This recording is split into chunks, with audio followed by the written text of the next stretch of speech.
Alright everyone, welcome to Jasper's History Facts. Well, today is August the 22nd, and on this day, in 1485, the Wars of the Roses come to an end.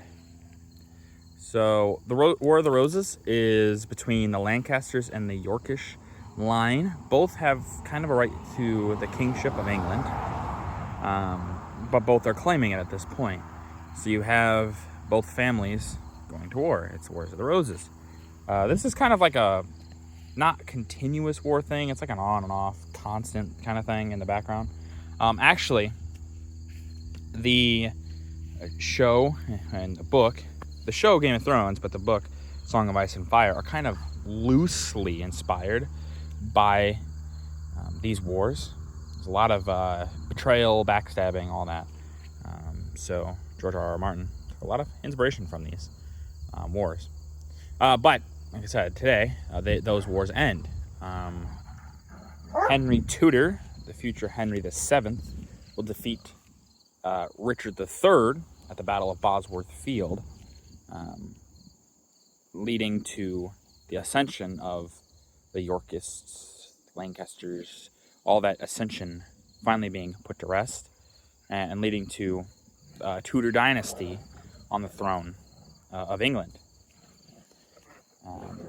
These wars really shape a lot of future English history. A lot of it is thought through these lenses, at least for the next bit of time. A lot of ascension and things like that is really worked out after this to try to ensure that something like this never really happens again. And it really won't, you know.